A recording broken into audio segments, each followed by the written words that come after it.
Hello বন্ধুরা, কি অবস্থা সবার? আশা করি সবাই ভালো আছো। এই ভিডিওটি দেখে অনেকে বলতে পারো, এতদিন পর্যন্ত crash landing on you drama সিরিজটির আলাদা আলাদা পর্বের এক্সপ্লেন দিয়ে এখন আবার সবগুলো পর্ব একসাথে দেওয়ার কারণ কি? মূলত সবগুলো পর্ব একসাথে দেওয়ার কারণ হচ্ছে যাতে তোমরা সম্পূর্ণ সিরিজের মজাটা একসাথে নিতে পারো। তো চলো বেশি কথা না বলে মূল ভিডিও শুরু করি। ড্রামার শুরুতে আমাদের সেরি অর্থাৎ ফুল সিরিজের মেইন লেডিকে দেখানো হয় যে একটা সেলিব্রিটির সাথে বারে ডেট করতে যায়। তখন কেউ একজন তাদের ছবি তুলে ভাইরাল করে দেয়। এরপর সেরির ম্যানেজার বলে, আমরা সবাইকে বলবো যে হাত ধরা মানেই তো আর প্রেম নয়। তখন সেরি বলে, যেটা হয়ে গিয়েছে তা নিয়ে কথা বলে কোনো লাভ নেই। তখন সেরির ম্যানেজার বলে, আপনি কোনো চিন্তা করবেন না, আমি আপনার চেহারা ব্লার করে দিয়েছি। তখন সেরি বলে, ঠিক আছে, কিন্তু আমার পার্স আর ইয়ারিং থেকে ব্লার সরিয়ে দাও যাতে মানুষ দেখে, এতে করে আমাদের কোম্পানির সেল বাড়বে। এখানে আমি একটু ক্লিয়ার করি, সেরি হচ্ছে সাউথ কোরিয়ার বড় একটি কোম্পানির চেয়ারম্যানের মেয়ে। তার বাবা এখন কোম্পানির টাকা চুরির দায়ে জেলে আছে। সেরির দুই বড় ভাই আর ভাবি আছে যারা তার বাবার সম্পত্তির লোভী। আর সেরি কোনো কারণে তার বাবার কোম্পানি ছেড়ে দিয়ে নিজে একটা কোম্পানি প্রতিষ্ঠিত করে, যার প্রোডাক্ট সে নিজেই মার্কেটিং করে। পরের দিন সেরির বড় ভাই তাকে কল করে আর বলে যে তাদের বাবা আজকে জেল থেকে ছাড়া পাবে, তো তার বাবা সবাইকে একসাথে ডিনারে দেখা করতে বলেছে। তখন সেরি তার বড় ভাইয়ের নাম্বারটাই ব্লক করে দেয়। আর এখানে আমরা বুঝতে পারি যে তার ভাইয়ের সাথে তার সম্পর্ক তেমন ভালো না। তারপর রাতে তার বাবার সাথে তার দুই ভাই ডিনার করতে বসে। তখন তারা দুই ভাই একজন আরেকজনের খারাপ দিক বলতে থাকে। মূলত তার বাবা ডিনারে ডেকেছে কোম্পানির পরবর্তী চেয়ারম্যান কে হবে সেটা বলার জন্য, তাই তারা একজন আরেকজনের বদনাম করছিল নিজে চেয়ারম্যান হওয়ার জন্য। তখন সেরি সেখানে আসে আর তার বাবাকে জিজ্ঞেস করে তাকে কেন এখানে ডাকা হয়েছে। তখন তার বাবা বলে, আমি চাই কোম্পানির পরবর্তী চেয়ারম্যান পদে তুমি বসো, এই জন্য তোমাকে এখানে ডেকেছি। তখন সেরি বলে, আচ্ছা ঠিক আছে, কিন্তু আমি চেয়ারম্যান পদে বসলে কয়েকজনকে কোম্পানির সিইও পদ থেকে বের করতে পারবো তো? তখন তার বাবা বলে, তুমি চাইলে করতে পারো। এখানে সেরি তার দুই ভাইকে কোম্পানির সিইও পদ থেকে বাদ দেওয়ার কথা বলছিল। পরের দিন সেরি কোম্পানির চেয়ারম্যান হওয়ার খুশিতে প্যারাগ্লাইডিং করতে যায়। তখন হঠাৎ করে ওয়েদার পরিবর্তন হয়ে টর্নেডোর সৃষ্টি হয় আর সেরি ওই টর্নেডোর মধ্যে পড়ে যায়। এরপর সিন শিফট হয় নর্থ কোরিয়ায়। আর এখানে আমাদের এই সিরিজের মেইন ক্যারেক্টার জিয়ংকে দেখানো হয়। আর জিয়ং হচ্ছে নর্থ কোরিয়ার আর্মি ক্যাপ্টেন। তো জিয়ং তার টিম নিয়ে একটা মিশনে যায় যেখানে সাউথ কোরিয়ার আর্মি নর্থ কোরিয়ার 3জন চোর ধরে, যারা সাউথ কোরিয়ায় চুরি করতে গিয়ে ধরা পড়ে।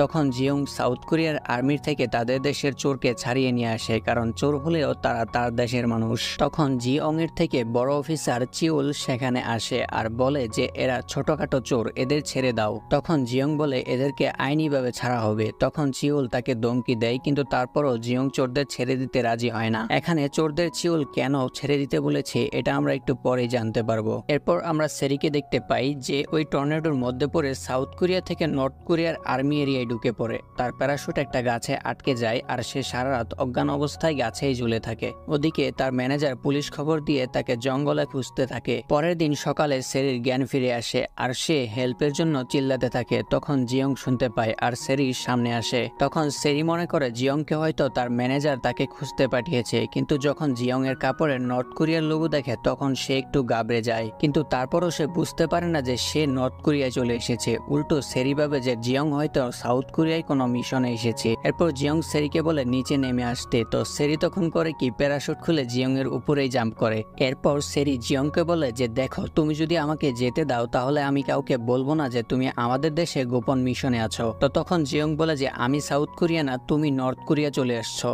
এটা শুনে সেরি আরো গাবড়ে যায়, কারণ তার মনে একটা ভয় কাজ করছিল যে নর্থ কোরিয়া আর সাউথ কোরিয়া যেহেতু শত্রু, তো আমাকে তারা অ্যারেস্ট করে আমাকে দিয়ে মাইনিং বা অন্য কোনো কাজ করাবে। তখন জিয়ং তাকে ক্লিয়ার করে যে না, এরকম কিছু হবে না। যখন তোমার উপর ইনভেস্টিগেশন করা হবে তখন যদি সব সত্য বলে দাও তাহলে তোমাকে সাউথ কোরিয়া পাঠিয়ে দেওয়া হবে। কিন্তু সেরি ভয় পাচ্ছিল, তাই সে জিয়ংকে বলে তুমি যদি আমাকে যেতে দাও তাহলে তোমার লম্বা হায়াতের জন্য দোয়া করব। এটা বলে সেরি যাওয়া শুরু করে। তখন জিয়ং তাকে থামতে বলে আর বলে যে এখানে চারদিকে মাইন আছে। এটা বলতে বলতে জিয়ং নিজেই মাইনের উপর পা ফেলে দেয়। তখন জিয়ং তার টিমকে জানানোর জন্য রেডিও ফোন বের করে, কিন্তু তার ফোন পানিতে পড়ে যায়। তখন জিয়ং সেরিকে বলে ফোনটা দিতে, কিন্তু সেরি ফোনটা পানিতে দিয়ে বলে যে এটা আস্তে আস্তে তোমার কাছে চলে যাবে, ততক্ষণে আমি পালিয়ে যেতে পারবো। তখন সেখানে জিয়ং এর টিমের একজন চলে আসে যার নাম বিজন। কারো আসার শব্দ শুনে সেরি সেখান থেকে পালিয়ে যায়। জিয়ং তখন বিজনকে বলে টিমের সবাইকে বলো যে সাউথ কোরিয়া থেকে একটা মেয়ে ভুল করে চলে এসেছে, তাকে দেখার সাথে সাথে গ্রেফতার করতে।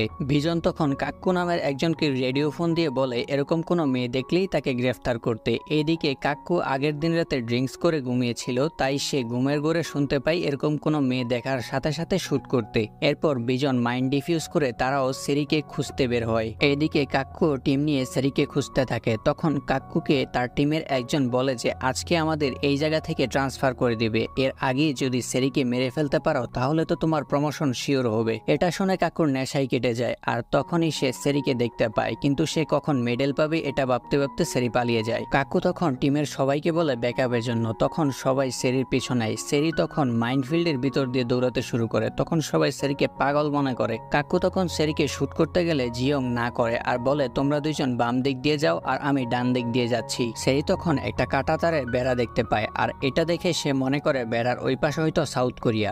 এটা ভেবে সে সামনে যেতে থাকে। তখন পিছন থেকে সবাই বলছিল যে ওইটা সঠিক রাস্তা না, ফেরত আসো। কিন্তু সেরি কিছুই শুনতে পায় না, আর সে বেড়ার ওই পাশে চলে যায়। মূলত বেড়ার এই পাশে হচ্ছে নর্থ কোরিয়ার আর্মি এরিয়া, আর ওই পাশে হচ্ছে নর্থ কোরিয়ার একটা গ্রাম। কিন্তু সেরি ভাবছে সে হয়তো সাউথ কোরিয়া চলে এসেছে। এদিকে সেরির দুই ভাই আর ভাবি সেরির নিখোঁজের কথা শুনে তো অনেক খুশি, কিন্তু তার বাবা মা একটু শোকাহত ছিল। এরপর আমরা সেরিকে দেখতে পাই যে জঙ্গলে পড়ে গিয়ে পায়ে আঘাত পায়, যার জন্য সে হাঁটতে পারছিল না। আর সে মনে মনে ভাবছে সাউথ কোরিয়া তো চলে আসছি, কিন্তু সাউথ কোরিয়ার আর্মি কোথায়, আমাকে এখনো নিতে আসছে না কেন। আর এইদিকে জিয়ং সহ তার টিমের সবাই চিন্তিত ছিল, কারণ সেরিকে যদি স্টেট সিকিউরিটি ডিপার্টমেন্টের কেউ দেখে তাহলে তাদের চাকরি চলে যাবে। এখানে জিয়ং বুঝতে পারে যে কাক্কু নেশা করেছে, কিন্তু কাক্কু বলে যে না স্যার, আমি তো একটু ওষুধ খাইছি, ওইটা তো আর নেশা না। তো এরপর জিয়ং এর টিমের ডিউটি অন্য জায়গায় ট্রান্সফার হয়। এইদিকে সেরি বেচারি জঙ্গলের ভেতর ঘুরে ফিরে বারবার একই জায়গায় চলে আসছিল, এজন্য সে গাছের মধ্যে চিহ্ন দেয় যাতে সে বুঝতে পারে তাকে কোন দিক যেতে হবে। এরপর আমাদের সেরির মেজো ভাই আর বাবিকে দেখানো হয়, যেখানে তার ভাবি তার ভাইকে বুদ্ধি দিচ্ছিল যে এখন চেয়ারম্যান পদ খালি আছে, তো এখন যদি তুমি কুসুন জুনকে ধরতে পারো তাহলে চেয়ারম্যান পদে তুমি বসতে পারবে। এখানে আমি একটু ক্লিয়ার করি, কুসুন জুন হচ্ছে একজন ফ্রড, যে সেরির মেজো ভাইয়ের টাকা নিয়ে চীন দেশে পালিয়ে যায়, যার দায় এখন তার মেজো ভাইয়ের উপর। তো এখন যদি সে কুসুন জুনকে ধরতে পারে আর নিজেকে নির্দোষ প্রমাণ করতে পারে তাহলে চেয়ারম্যান পদে সে বসতে পারবে। মানে তারা এক প্রকার ধরেই নিয়েছে যে সেরি মারা গেছে। এরপর আমাদের ওই তিনজন চোর আর চিওলকে দেখানো হয়, আর এখানে আমরা জানতে পারি যে এই তিনজন চোরকে সাউথ কোরিয়ায় গিয়ে আর্টিফ্যাক্টস আর গোল্ড চুরি করতে চিওল অর্থাৎ আর্মি কমান্ডার নিজেই পাঠিয়েছিল। আর এই জন্যই চিওল জিয়ংকে বলেছিল যে চোরদের ছেড়ে দিতে। তো এরপর চিওল চোরের কাছ থেকে ইনফরমেশন নেয় চুরির জিনিস কোথায় রেখেছে। ইনফরমেশন নেওয়ার পর চিওল অ্যাক্সিডেন্টের নাম করে চোরদের মেরে ফেলে, কারণ চুরির উপর ইনভেস্টিগেশন করলে সে নিজেই ফেসে যেত।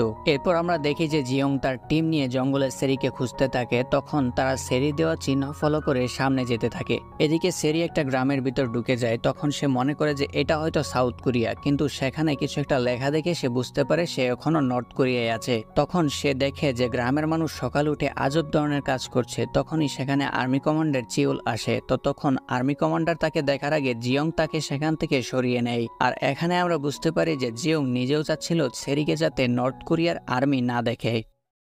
প্রথম পর্বে আমরা দেখেছিলাম সেরিকে আর্মি কমান্ডার দেখার আগে জিয়ং তাকে সেখান থেকে সরিয়ে নিজের বাসায় নিয়ে আসে। পরের দিন সেখানে জিয়ং এর টিমের 4 জন আসে, আর তারা জিয়ং এর সাথে সেরিকে দেখে অবাক হয় আর বলে যে এই মেয়েকে যদি এখানে কেউ দেখে তাহলে আমরা সবাই বিপদে পড়ে যাব। তখন সেরি বলে দেখো, আমাকে যদি তোমরা স্টেট সিকিউরিটি ডিপার্টমেন্টের কাছে পাঠিয়ে দাও তাহলে আমার সাথে তোমরাও বিপদে পড়ে যাবে, কারণ তোমরা আমার কথা এতদিন পর্যন্ত লুকিয়ে রেখেছ। এর থেকে ভালো হবে আমাকে তোমরা সাউথ কোরিয়া পালিয়ে যেতে সাহায্য করো, এতে তোমাদের চাকরিও বেঁচে যাবে, আমিও আমার দেশে চলে যেতে পারবো। জিয়ং এর টিমের একজন সাউথ কোরিয়ান ড্রামা সিরিজের ফ্যান, আর সেরি যেহেতু সাউথ কোরিয়ান তাই সে সেরিকে হেল্প করতে চায় আর বলে যে আমার আঙ্কেল নদীতে মাছ ধরে, তো তুমি যদি আমার আঙ্কেলের নৌকা দিয়ে মাছ নদীতে যাও তাহলে সেখান থেকে তুমি সাউথ কোরিয়ার নৌকা দিয়ে চলে যেতে পারবে। তখন সেরি রাজি হয় আর বলে যে আমাদের দেশ এক হয়ে গেলে তোমাকে তোমার পছন্দের নাটকের নায়িকার সাথে দেখা করিয়ে দিব। এরপর জিয়ং অফিসে যায় আর চিউলকে বলে যে আজকে সকালে ট্রাক অ্যাক্সিডেন্টে যে 3 জন চোর মারা গেছে তাদের বিষয়ে আমি ইনভেস্টিগেশন করতে চাই, কারণ এইরকম অ্যাক্সিডেন্ট বারবার হচ্ছে। তখন চিউল তাকে বলে যে আচ্ছা ঠিক আছে, এই বিষয়ে তুমি কালকে পিয়ংইয়ং হেডকোয়ার্টারে যেতে পারো। এখানে আমি একটু মনে করিয়ে দেই, এই অ্যাক্সিডেন্টটা চিউল আর তার বন্ধু এই তিনজন চোরকে মারার জন্য নিজেরাই করিয়েছিল। তখন চিউলের বন্ধু তাকে জিয়ং এর ফ্যামিলি ব্যাকগ্রাউন্ড সম্পর্কে জিজ্ঞেস করে। তখন চিউল বলে তার সিভিতে ফ্যামিলি বিষয়ে কিছু উল্লেখ ছিল না। এরপর আমরা কুসুন জুনকে দেখতে পাই, আর এই কুসুন জুন সেরির ছোট ভাইয়ের টাকা চুরি করে সাউথ কোরিয়ায় পালিয়ে আছে। কুসুন জুন নামটা বলতে অসুবিধা হয়, তাই এখন থেকে কুসুন জুনকে আমি শুধু জুন বলবো। তো জুন সেরির বাইরে থেকে জীবন বাঁচাতে নর্থ কোরিয়ায় পালানোর জন্য চিউলের টিমের সাথে ডিল করেছে। আর এখানে আমরা জানতে পারি চিউল চুরির সাথে সাথে মানুষের স্মাগলিং করে, মানে বিভিন্ন দেশের চোর ডাকাতদের নর্থ কোরিয়ায় পালিয়ে থাকার ব্যবস্থা করে দেয়। এরপর আমরা সেরিকে দেখি, আর সেরি যখন গোসল করে বের হয় তখনই কারেন্ট চলে যায়। তখন সে বাইরে থেকে কারো আসার শব্দ পায়, আর সে নিজেকে বাঁচাতে ফুলের টপ হাতে নেয়। কিন্তু যখন দেখে জিয়ং আসছে তখন সে কেঁদে দেয় আর ক্ষমা চায়, আর জিয়ং এর সাথে তার কষ্টের কথা শেয়ার করে। তখন জিয়ং তাকে আশ্বাস দিয়ে বলে সবকিছু ঠিক হয়ে যাবে। এরপর জিয়ং সকালের ট্রেন দিয়ে পিয়ংইয়ং যাওয়ার জন্য বের হয়। যাওয়ার আগে সেরিকে বলে যায় হয়তো আমাদের আর দেখা হবে না, আর তুমি চিন্তা করো না, 2 দিন পরে আমার টিম তোমাকে সাউথ কোরিয়ার নৌকা পর্যন্ত নিয়ে যাবে। আর একটা ব্যাগ সেরিকে দিয়ে বলে এখানে তোমার দরকারি সব জিনিস আছে, দেখে নিও। জিয়ং চলে যাওয়ার পর সেরি ব্যাগটা খোলে আর দেখে জিয়ং তার জন্য সাউথ কোরিয়ার ক্রিম আর কিছু দরকারি জিনিস নিয়ে আসছে, আর সেখানে এটাও ছিল, কিন্তু সেরির সাইজের থেকে অনেক বড়। তখন সেরি মনে মনে ভাবে মানুষটা বাইরে থেকে খারাপ বুঝালেও ভিতরটা অনেক ভালো, মানে কাহিনী আস্তে আস্তে ভালোবাসার দিকেই যাচ্ছে। এরপর আমরা জিয়ংকে নর্থ কোরিয়ার রাজধানী পিয়ংইয়ং এ দেখি, যেখানে সে অ্যাক্সিডেন্টের ব্যাপারে ইনভেস্টিগেশন করতে গিয়েছিল। তখন চিউল তার সহকর্মীকে দিয়ে জিয়ংকে কোনো কারণ ছাড়াই গ্রেফতার করে ইনভেস্টিগেশন রুমে নিয়ে যায়। তখন সেখানে আর্মিদের একজন বড় অফিসার আসে, আর জিয়ংকে বন্দি অবস্থায় দেখে ওই অফিসার সবার উপর রেগে যায় আর বলে কোন গাধার বাচ্চাকে গ্রেফতার করেছে, তোমরা কি জানো কাকে গ্রেফতার করেছো? আর এখানে আমরা জানতে পারি জিয়ং সাধারণ কেউ না, জিয়ং হচ্ছে আর্মির সবচেয়ে বড় অফিসার ডিরেক্টরের ছেলে। এরপর চিওলের বন্ধু চিওলকে ফোন করে জারি দিয়ে বলে তুমি কি আমার চাকরি খাইতে চাও? তুমি কি জানো না জিয়ং ডিরেক্টরের ছেলে? ডিরেক্টরের 2 ছেলে ছিল,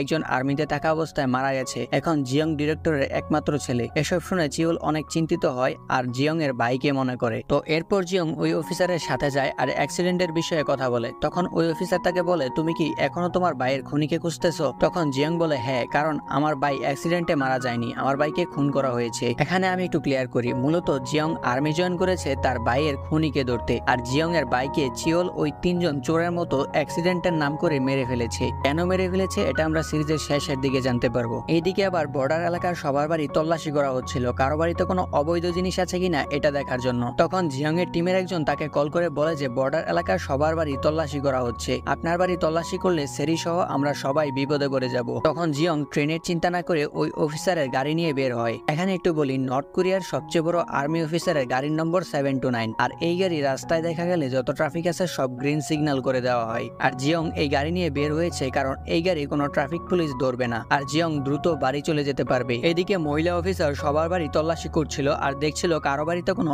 অবৈধ জিনিস আছে কিনা। সবার বাড়ি তল্লাশি করে জিয়ং এর বাড়িতে তল্লাশি করতে গেলে সেখানে চিওল আসে আর দেখে জিয়ং বাসায় নেই, কিন্তু তার ঘরে আলো ছিল। তখন চিওলের সন্দেহ হয় আর জিয়ং এর বাড়িতে তল্লাশি করে সেরিকে আটক করে নেয়। তখনই সেখানে জিয়ং ওই গাড়ি নিয়ে চলে আসে। তখন সেরিকে বাঁচাতে জিয়ং সবাইকে বলে যে সেরি তার হবু বউ। তখন চিওল সেরিকে ছেড়ে দেয় আর এখানেই এপিসোড 2 শেষ হয়।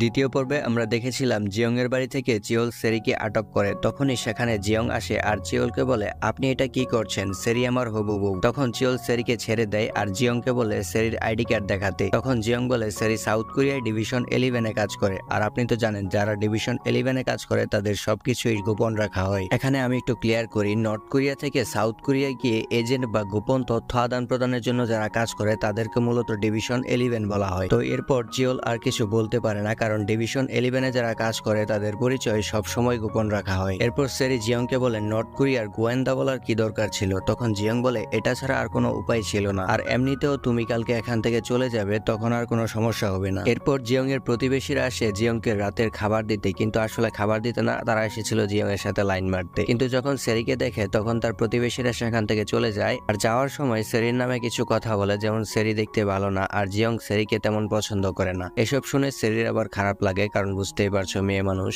এরপর আমরা সিওদান নামে একটা মেয়েকে দেখি যে হচ্ছে অনেকদিন পর রাশিয়া থেকে নিজের দেশ নর্থ কোরিয়ায় আসে। আর আসার সময় এয়ারপোর্টে সিওদানের সাথে জুনের দেখা হয়, আর জুন সেরির বাইরে থেকে জীবন বাঁচাতে সাউথ কোরিয়া থেকে নর্থ কোরিয়ায় আসে। এরপর সিওদান আর আর্মির ডিরেক্টর কথা বলছিল, আর এখানে আমরা জানতে পারি সিওদান হচ্ছে জিয়ং এর প্রকৃত হবু বউ। এরপর আমরা চিওলকে দেখি, আর চিওল তার একটা গোপন জায়গায় যায় যেখানে চিওল মানবুক নামের একজন ইঞ্জিনিয়ারের সাথে দেখা করে আর বলে জিয়ংই হচ্ছে মু ইয়ং এর ছোট ভাই। এটা শুনে মানবক চিন্তিত হয়। তখন চিওল বলে জিয়ং এর বাসায় একটা মেয়ে থাকে, আর জিয়ং বলেছে এই মেয়ে ডিভিশন 11-এ কাজ করে, কিন্তু চিওলের এটা বিশ্বাস হয় না। তাই চিওল মানবককে বলে জিয়ং এর বাড়ির আশেপাশে মাইক্রোফোন ইনস্টল করতে আর জিয়ং এর উপর নজর রাখতে। এরপর মানবক জিয়ং এর ভাইয়ের কথা মনে করে, আর এখানে আমরা জানতে পারি জিয়ং এর ভাইকেও ওই 3 জন চোরের মতো ট্রাক অ্যাক্সিডেন্টের নাম করে মার্ডার করা হয়েছিল, আর জিয়ং এর ভাইকে মারতে মানবক চিওলকে সাহায্য করেছিল। এসব ভেবে মানবক একটু মন খারাপ করে, আর এখানে আমরা বুঝতে পারি মানবক আসলে নিজের ইচ্ছায় এসব করছে না, চিওল তার ছেলে আর বউকে মেরে ফেলার হুমকি দিয়ে এসব করাচ্ছে। পরের দিন সকালে সবাই জিয়ং এর গাড়ি দেখার জন্য আসে। এসব দেখে সেরি মনে মনে ভাবে এই গাড়িতে কি এমন আছে, এটা তো সাধারণ একটা গাড়ি। আর সাউথ কোরিয়ায় কিন্তু এসব গাড়ি সবার কাছে 3-4টা করে থাকে, কিন্তু নর্থ কোরিয়ায় আর্মির বড় অফিসার ছাড়া অন্য কেউ এই গাড়ি কিনতে পারে না। এই জন্যই গ্রামের মানুষ গাড়ি দেখার জন্য ভিড় করছিল।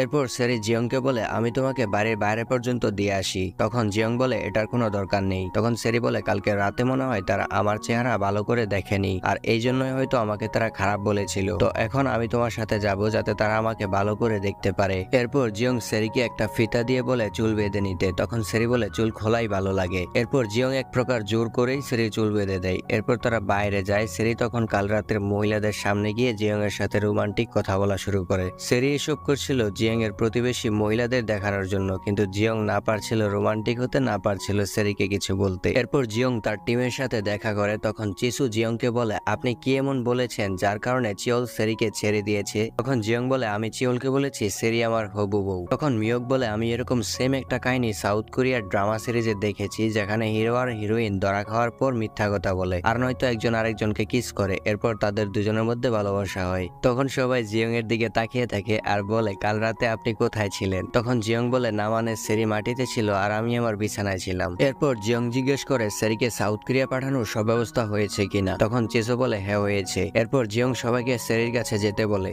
এদিকে মানবক জিয়ং এর বাড়ির আশেপাশে মাইক্রোফোন ইনস্টল করে। তখন জিয়ং এর বাসায় তার টিমের সবাই আসে।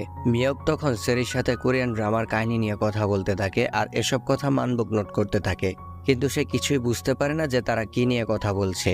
এরপর আমরা জিয়ংকে দেখি, আর জিয়ং অ্যাক্সিডেন্টের ব্যাপারে ইনভেস্টিগেশনের জন্য ওই এলাকার চেকপোস্ট প্রধানের সাথে কথা বলে, আর এখান থেকে জিয়ং শিওর হয় যে এটা অ্যাক্সিডেন্ট না, ডিপার্টমেন্টের কেউ প্ল্যান করে এসব করছে। এরপর আমাদের একটা বাচ্চাকে দেখানো হয় যে জিয়ং এর বাসা থেকে কাপড় চুরি করে দৌড় দেয়। এরপর সবাই ও বাচ্চার পিছু নিয়ে দৌড়ে ফেলে। তখন বাচ্চাটি বলে আমার বোন অনেক অসুস্থ, এই জন্য আমি চুরি করেছি। এটা শুনে সেরির কষ্ট হয়, আর সেরি জিয়ং এর বাসা থেকে অনেক খাবার ওই বাচ্চাকে দিয়ে দেয়। তখন চিজু বলে যে এই মেয়ে আমাদের ক্যাপ্টেনের বাসা থেকে সবকিছু দান করছো কেন, এগুলো তো তোমার না। তখনই সেখানে জিয়ং আসে আর সেরিকে বলে যা আছে সব দিয়ে দাও। এসব কিছু আবার মানবক শুনছিল। তখন জিয়ং আর সেরি মানবতা দেখে মানবক চাচ্ছিল না তাদের বিরুদ্ধে কাজ করতে, কিন্তু তারপরেও তার ছেলে আর বউকে বাঁচাতে তাকে এসব করতে হয়। এরপর সেরি চলে যাওয়ার আগে সবাইকে অ্যাওয়ার্ড দেয়। অ্যাওয়ার্ড দেওয়ার সময় সেরি জিয়ং এর টিমের একজনকে হ্যান্ডসাম বলে। এতে আবার জিয়ং এর ইগোতে লাগে যে আমার নাইকে আমার ছাড়া আরেকজনের হ্যান্ডসাম বলে। এরপর সেরি সবাইকে অ্যাওয়ার্ড দেয়, কিন্তু জিয়ংকে কিছু দেয় না। এতে এই বেচারার আরো বেশি মন খারাপ হয়। কিন্তু পরে আবার সেরি জিয়ং এর চোখ বন্ধ করে একটা টমেটোর চারা গাছের কাছে নিয়ে যায় আর বলে এটা আমার পক্ষ থেকে তোমার জন্য স্পেশাল অ্যাওয়ার্ড। মানে কি ভাই, অন্য সবাই ভালো ভালো অ্যাওয়ার্ড দিয়া জিয়ং এর জন্য রাখলো একটা টমেটোর গাছ, আর জিয়ং তো এটা পেয়ে অনেক খুশি। যাই হোক, এরপর রাতে জিয়ং সেরিকে নৌকা পর্যন্ত নিয়ে যায়, কিন্তু সেরির একা যেতে ভয় করছিল, তাই জিয়ং ওর সাথে যায়। এরপর তারা সাউথ কোরিয়ার নৌকার দিকে যেতে থাকে, আর এতদিন পর্যন্ত তারা কেউ তাদের নাম একজন আরেকজনকে বলেনি, তাই যাওয়ার আগে তারা তাদের নাম বলে দেয়। তখনই সেখানে পোস্ট গার্ডের অফিসার চলে আসে। তখন তারা নৌকার নিচে চলে যায়, কারণ বুঝতেই পারছো তারা কিন্তু অবৈধভাবে সাউথ কোরিয়া যাওয়ার চেষ্টা করছে। পোস্ট গার্ডের অফিসার নৌকা তল্লাশি করছিল। তখন সেরি জিয়ংকে বলে কিছু করতে, নয়তো তারা ধরা পড়ে যাবে। তখনই জিয়ং এর মিয়গের বলা কথা মনে পড়ে যে কোরিয়ান ড্রামা সিরিজের নায়ক নায়িকা যখন ধরা পড়ে যাবে তখনই তারা একজন আরেকজনকে কিস করে যাতে তাদের আর তল্লাশি না করা হয়। তখন জিয়ং কোনো কিছু না ভেবে সেরিকে কিস করে দেয়।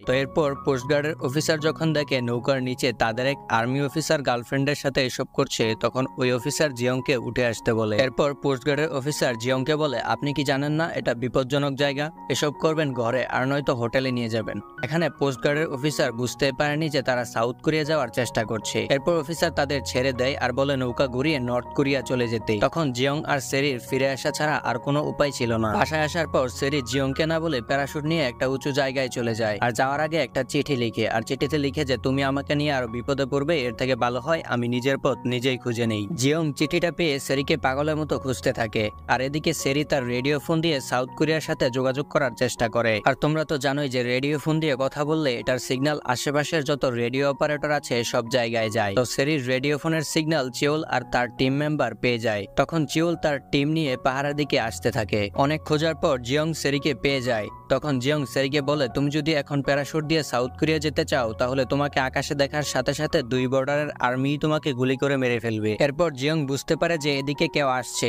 এজন্য জিয়ং সেরিকে নিয়ে পাহাড় থেকে লাফ দেয় যাতে তাদের আর কেউ খুঁজে না পায়। তো এরপর বাধ্য হয়ে সেরিকে আবার জিয়ং এর বাসায় ফেরত আসতে হয়। এরপর চিওল মানবকের সাথে দেখা করে। মানবক তখন চিওলকে বলে গতকাল রাতে জিয়ং ওই মেয়েকে নিয়ে পিয়ংইয়ং গিয়েছিল, আবার সকালে বাসায় চলে এসেছে। এটা শুনে চিওলের সেরির উপর সন্দেহ আরো বেড়ে যায়। মানবক চিওলের সাথে কথা বলে মার্কেটে যায়, যেখানে তার ওয়ালেট একটা চোর নিয়ে দৌড় দেয়। তখন জিয়ং ওই চোরের পিছু নিয়ে চোরদের সাথে ফাইট করে আর মানবকের ওয়ালেট ফেরত নিয়ে আসে। তখন মানবকের খারাপ লাগে যে এত ভালো একটা মানুষের বিরুদ্ধে আমি কাজ করছি, আবার তার বাইকে মারতেও আমি সাহায্য করেছিলাম। এরপর আমরা সেরি আর জিয়ং এর টিম মেম্বারদের দেখি। আর সেরির অনেক মন খারাপ ছিল কারণ সে সাউথ কোরিয়া যেতে পারেনি, আর আগামী 14 দিনের মধ্যে যাওয়া পসিবল না। এরপর সেরি জিয়ং এর কথা জিজ্ঞেস করে। তখন মিয়ক বলে, ক্যাপ্টেন আমাদের পাঠিয়েছে তোমার সেফটির জন্য। এটা শুনে সেরির অনেক ভালো লাগে যে জিয়ং তার কত খেয়াল রাখে। তখন চিজু বলে, এসব কিছু না, জিয়ং এর তোমার উপর বিশ্বাস নেই, কখন কি করে বসবে ঠিক নেই, এই জন্য আমাদের পাঠিয়েছে। তখন সেখানে জিয়ং এর প্রতিবেশীরা আসে আর সেরিকে বলে, আজকে কর্নেলের বউয়ের জন্মদিন, আমাদের সবার সেখানে যেতে হবে। তখন সেরি বলে, দাওয়াত দেওয়ার জন্য ধন্যবাদ, কিন্তু আমি যাব না। এরপর সেরি মিয়ককে জিজ্ঞেস করে ওই অফিসারটা কে যে আমাকে আটক করেছিল।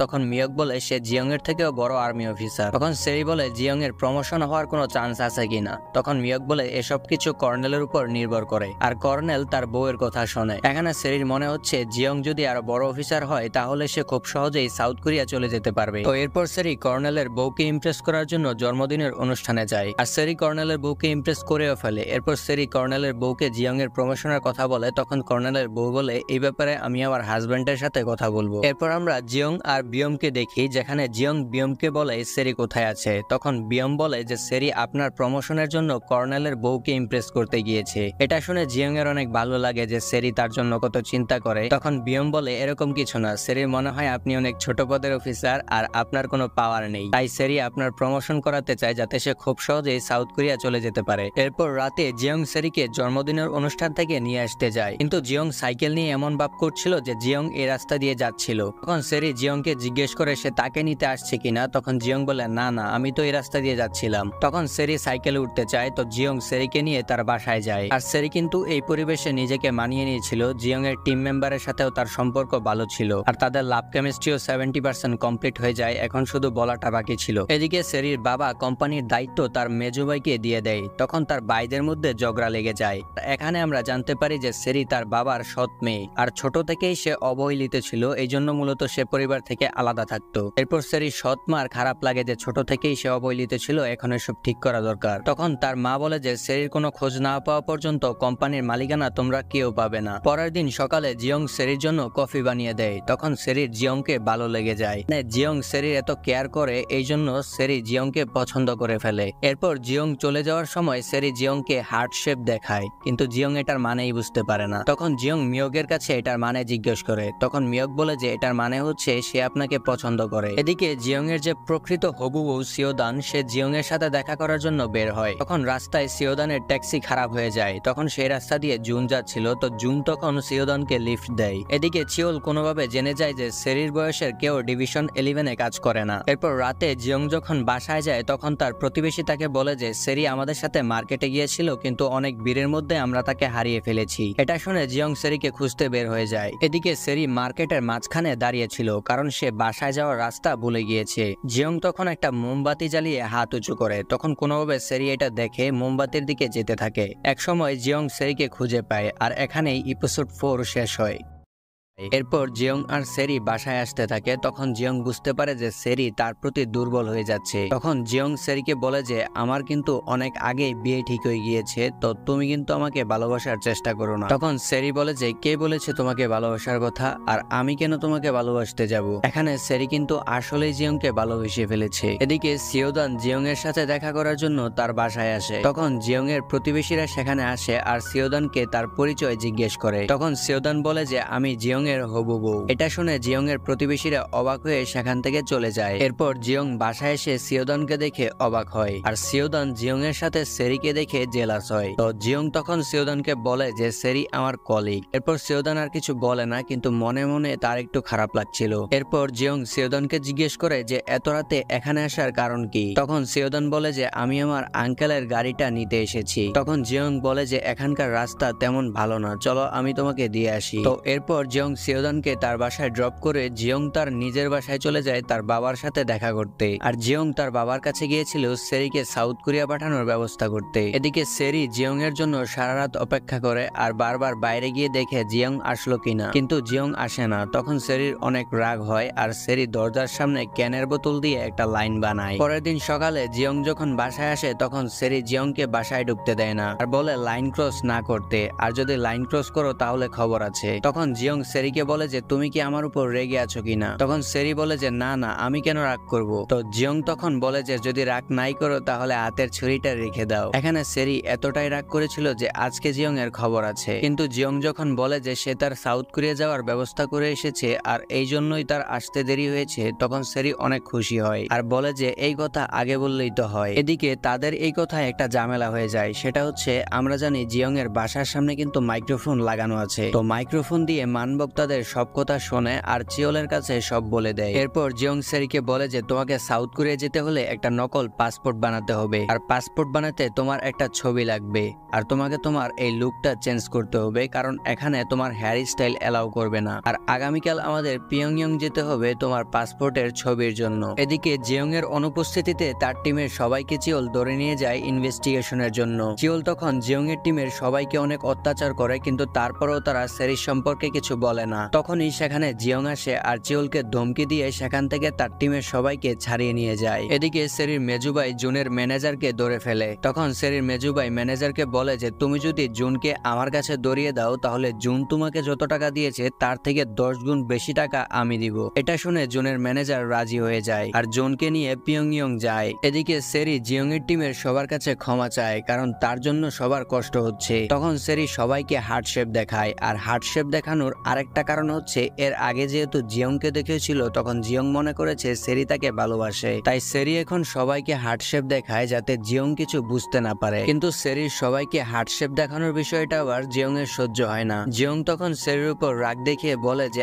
আজকে থেকে তুমি মাটিতে থাকবে আর আমি বিছানায় থাকবো। আর রাতে ঘুমানোর সময় জিয়ং ভাবতে থাকে যে সেরি সবাইকে হার্ট শেপ দেখায় কেন, সেরির কি তাহলে অনেকগুলো হার্ট নাকি। এরপর আমরা মানবককে দেখি আর মানবক বারবার জিয়ং এর ভাইয়ের কথা মনে করে মন খারাপ করে, কারণ জিয়ং এর ভাইকে মারতে মানবক চিওলকে সাহায্য করেছিল। আর মানবক এখনো জিয়ং এর বিরুদ্ধে কাজ করছে, কিন্তু এটা সে নিজের ইচ্ছাই করছে না। আসলে চিওল তার ছেলে আর বউকে মেরে ফেলার হুমকি দিয়ে এসব করায়। পরের দিন জিয়ং সেরিকে নিয়ে পিয়ংইয়ং যাওয়ার জন্য ট্রেনে ওঠে, কিন্তু অর্ধেক যাওয়ার পর ট্রেনে কোনো একটা সমস্যার কারণে তাদের সারা রাত একটা মাঠে থাকতে হয়। পরের দিন সকালে ট্রেন ঠিক হয়। এরপর তারা পিয়ংইয়ং এর একটা হোটেলে যায় আর সেই একই হোটেলে জুনও যায়। জুন তখন বুঝতে পারে যে এখানে কিছু একটা ঝামেলা আছে, তার ম্যানেজার তাকে ধোঁকা দেওয়ার চেষ্টা করছে।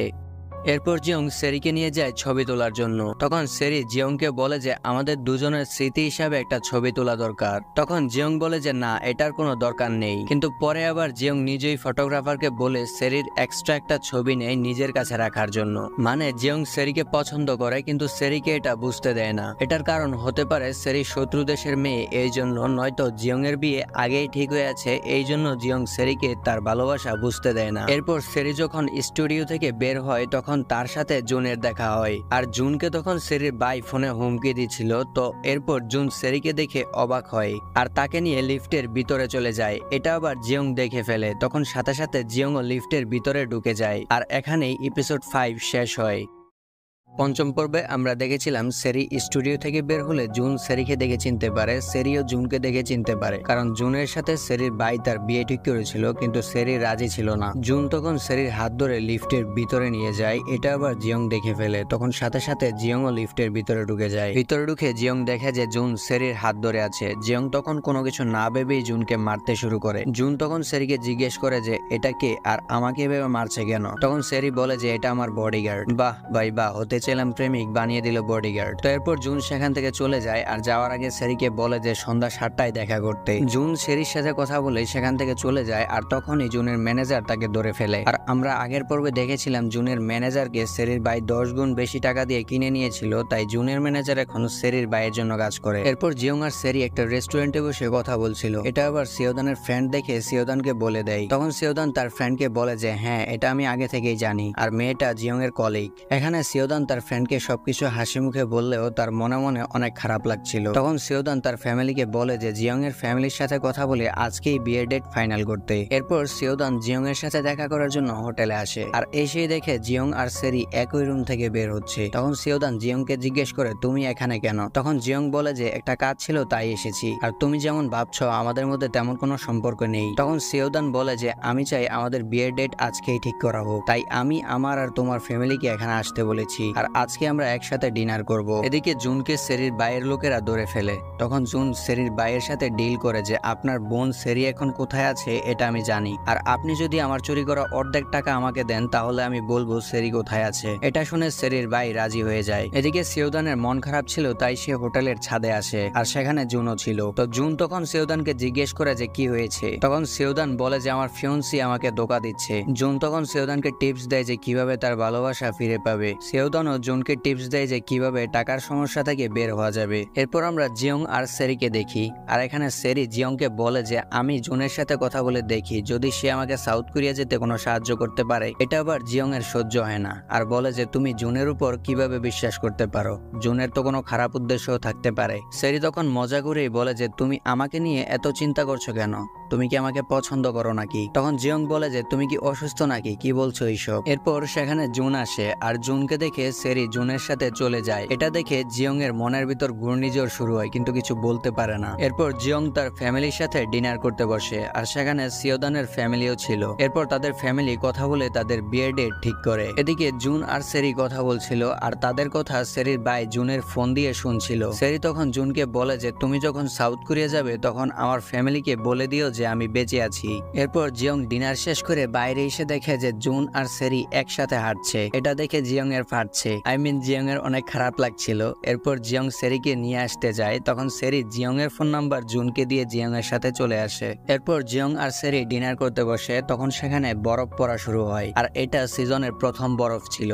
তখন সেরি জিয়ংকে বলে যে সাউথ কোরিয়ায় বলা হয় যে কেউ যদি তার ভালোবাসার মানুষটির সাথে সিজনের প্রথম বরফ পড়া দেখে তাহলে ভালোবাসা পূর্ণতা পায়, তাই আমাদের একসাথে বরফ পড়া দেখা উচিত নয়, কারণ আমাদের মধ্যে ভালোবাসা হওয়া সম্ভব না। এটা বলে সেরি বেহুশ হয়ে যায়, কারণ সেরি অনেক বেশি ড্রিঙ্কস করেছিল। এদিকে সেরির মেজুবাই জুনের সাথে ডিল করে যে তুই সেরিকে সারা জীবনের জন্য নর্থ কোরিয়ায় রেখে দে, তাহলে তোর চুরি করা সব টাকা তুই রাখতে পারবি। এটা শুনে জুন রাজি হয়ে যায়, আর চিওলের সাথে দেখা করতে যায়, কারণ নর্থ কোরিয়ায় চিওল ছাড়া এই কাজ আর কেউ করতে পারবে না। এরপর জুন চিওলের সাথে দেখা করে, আর সেরির ছবি দিয়ে বলে যে এই মেয়েকে সারা জীবনের জন্য নর্থ কোরিয়ায় রাখতে হবে। আর আমরা জানি চিওল কিন্তু আগে থেকেই সেরি সম্পর্কে জানে যে সেরি জিয়ং এর হবু বউ। তো চিওল তখন জুনকে জিজ্ঞেস করে যে এই মেয়ে কে। তখন জুন বলে যে এই মেয়ে সাউথ কোরিয়ার অনেক ধনী পরিবারের মেয়ে। এরপর চিওল মানবকের সাথে দেখা করে, আর বলে যে জিয়ং আর সেরিকে একসাথে ধরার একটা সুযোগ আছে।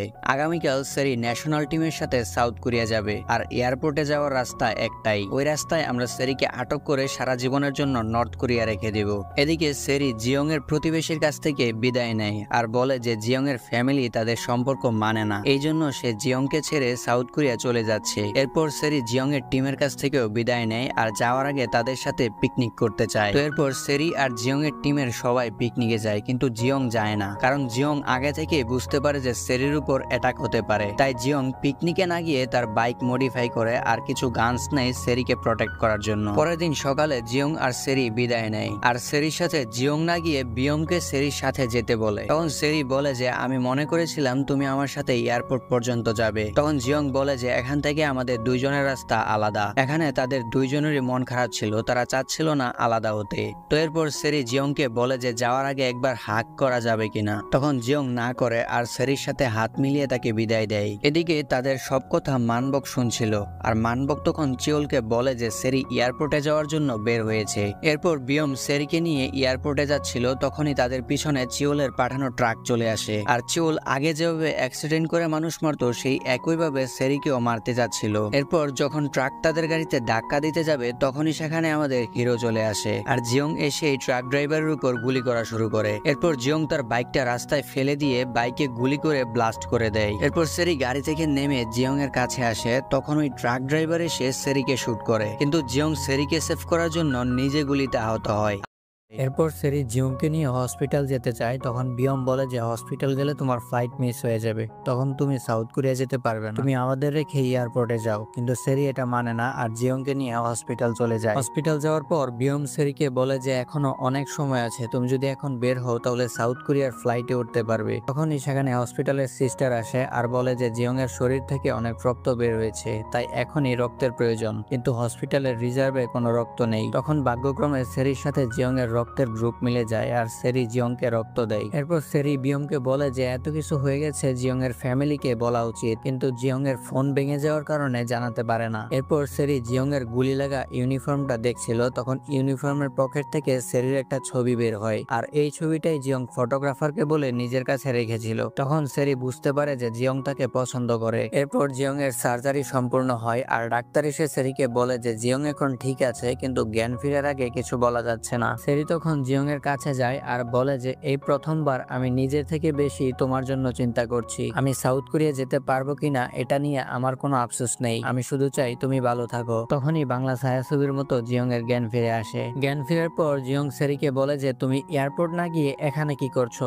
তখন সেরি বলে যে তোমাকে এই অবস্থায় রেখে আমি যেতে পারিনি। তো এরপর জিয়ং সেরির উপর অনেক রাগ দেখায়, কারণ জিয়ং সেরিকে সাউথ কোরিয়া যেতে অনেক রিস্ক নিয়েছিল, কিন্তু এইবার সুযোগ ছিল তারপরও সেরি যায়নি, যার জন্য জিয়ং সেরির সাথে অনেক খারাপ ব্যবহার করে। তখন সেরি সেখান থেকে চলে যায়। এর কিছুক্ষণ পর ডাক্তার এসে জিয়ংকে বলে যে তোমার গার্লফ্রেন্ড যদি রক্ত না দিত তাহলে হয়তো তোমাকে আমরা বাঁচাতে পারতাম না। তখন জিয়ং এর খারাপ লাগে, কারণ একটু আগেই সে সেরির সাথে খারাপ ব্যবহার করেছে। এদিকে সেরি জিয়ং এর কথা শুনে কান্না করছিল, তখন সেখানে জিয়ং আসে আর সেরির কাছে ক্ষমা চায়। তখন সেরি বলে যে আচ্ছা ঠিক আছে, ক্ষমা করেছি, এখন আমার সাথে আসো, তোমাকে রেস্ট করতে হবে। জিয়ং তখন সেরিকে কিস করে দেয়। আর ভাই এই পুরো সিরিজে এতবার তারা খাবারও খায় নাই যতবার মিষ্টি মুখ করছে, আর আমার মনে হয় পরিচালকের সিঙ্গেল ছেলেদের উপর কোনো রাগ অভিমান আছে, এই জন্য এগুলো দেখায়। যাই হোক, আমরা সিরিজে ফিরে আসি। এদিকে চিউল জানতে পারে যে তার পাঠানো ট্রাক ড্রাইভারের উপর জিয়ং অ্যাটাক করেছিল, আর জিয়ং এখনো আহত অবস্থায় হসপিটালে আছে। তো চিউল তখন আশেপাশের সব হসপিটালে খবর নেয় জিয়ং কোন হসপিটালে আছে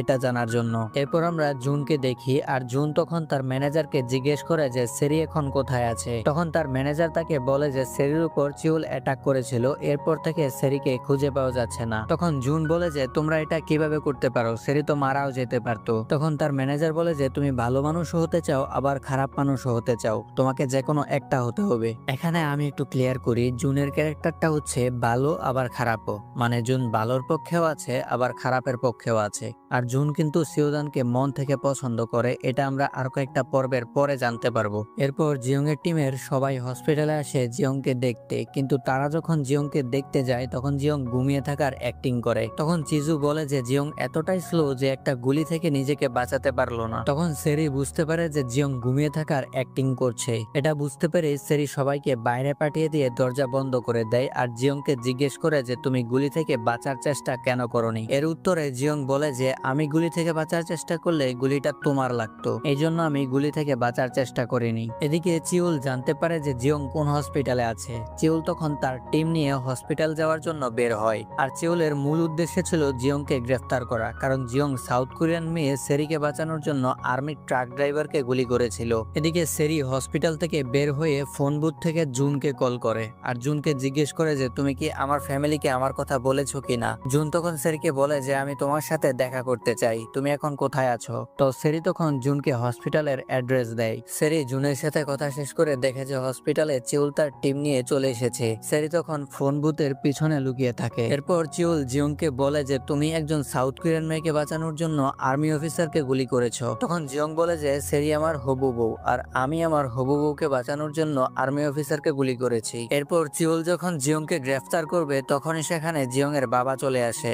আর আমরা জানি জিয়ং এর বাবা হচ্ছে আর্মির সবচেয়ে বড় অফিসার, তাই চিউল জিয়ংকে কিছু বলতে না পেরে সেখান থেকে চলে যায়। চিউল চলে যাওয়ার পর জিয়ং এর বাবা জিয়ং এর উপর রেগে যায় আর জিজ্ঞেস করে যে এসব কার জন্য করছো, নকল পাসপোর্ট কার জন্য, আর চিউল তোমাকে গ্রেফতার করতে চায় কেন। তখনই সেখানে সিওদান আর তার মা চলে আসে। এরপর আমরা সেরিকে দেখি, তখন সেখানে জুন আসে আর সেরিকে নিয়ে চলে যায়। এদিকে সিওদান বুঝতে পারে যে সেরি জিয়ং এর সাথে ছিল, এই জন্য সবাই চলে যাওয়ার পর সিওদান জিয়ংকে জিজ্ঞেস করে যে সেরিকে তোমার শুধুই কলিগ নাকি অন্য কোনো সম্পর্কও আছে। জিয়ং তখন সিওদানকে বলে দেয় যে আমি তোমাকে বিয়ে করতে পারবো না, কারণ আমি সেরিকে ভালোবাসি। তখন সিওদান বলে যে আমাদের বিয়ে ঠিক হয়ে গেছে আর তোমার জন্য এটাই ভালো হবে যে তুমি সেরিকে ভুলে যাও। এটা বলে সিওদান সেখান থেকে চলে যায়। এরপর আমরা জুন আর সেরিকে দেখি আর জুন সেরিকে তার বাসায় নিয়ে যায়। সেরি তখন জুনকে জিজ্ঞেস করে যে আমার ফ্যামিলির সাথে যোগাযোগ করেছে কিনা। জুন তখন সেরিকে মিথ্যা কথা বলে যে আমি তোমার ফ্যামিলির সাথে কথা বলেছি আর তোমার ফ্যামিলির সবাই তোমার বেঁচে থাকার কথা শুনে অনেক খুশি আর শেয়ার হোল্ডার মিটিং ও পোস্টপোনেড করে দিয়েছে।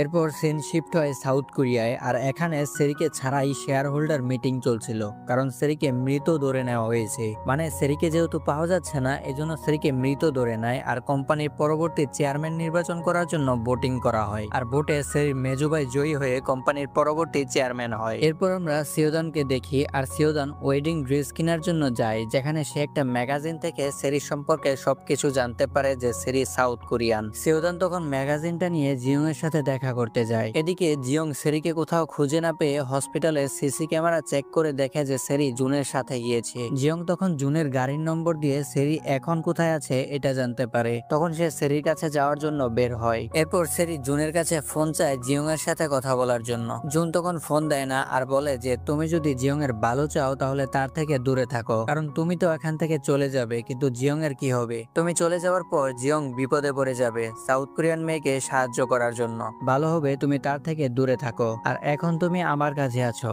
আমি তোমাকে সাউথ কোরিয়া নিয়ে যাব। এদিকে সিওদান জিয়ং এর সাথে দেখা করার জন্য হসপিটাল চলে আসে আর জিয়ংকে বলে যে তুমি একটা সাউথ কোরিয়ান মেয়েকে সাহায্য করছো আর তুমি ভালো করেই জানো যে সাউথ কোরিয়ান মেয়েকে বাঁচানোর জন্য তুমি মারাও যেতে পারো, তারপরেও কি তুমি সেরিকে ভালোবাসবে। এর উত্তরে জিয়ং বলে যে সেরিকে বাঁচানোর জন্য যদি আমি মারাও যাই তারপরও আমি সেরিকে সেভ করব।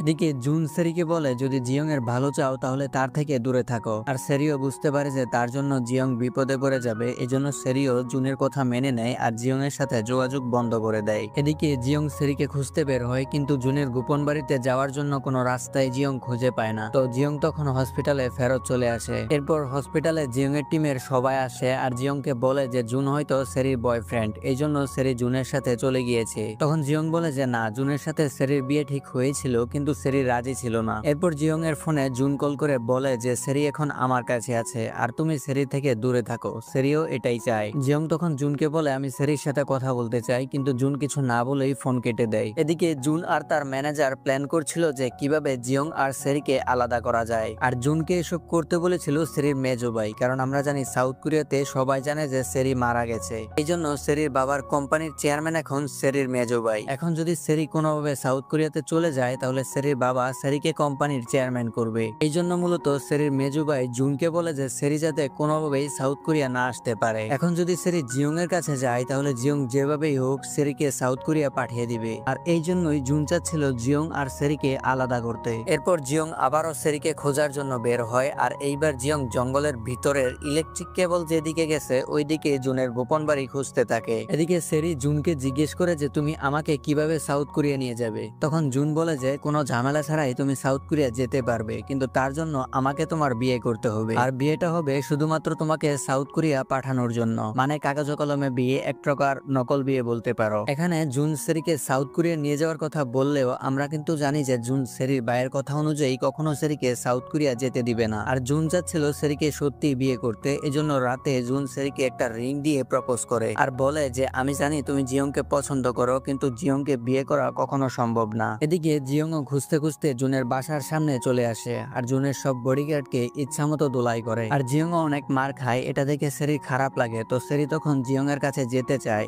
জুন তখন সেরিকে আবার বলে যে ভেবে দেখো, তুমি যদি জিয়ং এর কাছে যাও তাহলে জিয়ং বিপদে পড়ে যাবে, তাই তুমি যদি জিয়ং এর ভালো চাও তাহলে তার থেকে দূরে থাকো। সেরিও বুঝতে পারে যে আসলেই তো আমি জিয়ং এর সাথে থাকলে জিয়ং বিপদে পড়ে যাবে। এখানে আমি একটু ক্লিয়ার করি, আমরা সবাই জানি যে সাউথ কোরিয়া আর নর্থ কোরিয়ার মধ্যে আজীবন শত্রুতা লেগেই থাকে। এজন্য নর্থ কোরিয়ার আইন অনুযায়ী কেউ যদি সাউথ কোরিয়ান কোনো ব্যক্তিকে নর্থ কোরিয়া পালিয়ে থাকতে সাহায্য করে তাহলে তাকে নর্থ কোরিয়ার আইন অনুযায়ী শাস্তি দেওয়া হবে। আর আমরা জানি যে সেরি সাউথ কোরিয়ান, আর জিয়ং এতদিন পর্যন্ত সেরিকে নর্থ কোরিয়া পালিয়ে থাকতে সাহায্য করেছে। তাই এখন যদি নর্থ কোরিয়ার কেউ জানতে পারে যে জিয়ং সাউথ কোরিয়ান মেয়ে সেরিকে এতদিন পর্যন্ত লুকিয়ে রেখেছে, তাহলে জিয়ংকে মৃত্যুদণ্ড দেওয়া হতে পারে। আর এই জন্য সেরি জিয়ং এর থেকে দূরে থাকতে চায়, যাতে তাকে বাঁচানোর জন্য জিয়ং এর কোনো শাস্তি না পেতে হয়। এরপর সেরি জিয়ং এর কাছে যায় আর বলে যে তুমি এখানে কেন এসেছো, তোমাকে আমার আর দরকার নেই, আমি জুনকে বিয়ে করে তার সাথে সাউথ কোরিয়া চলে যাব, আর জুন আমাকে প্রপোজও করেছে। জিয়ং তখন সেরির হাতে জুনের দেওয়া আংটিটা দেখে,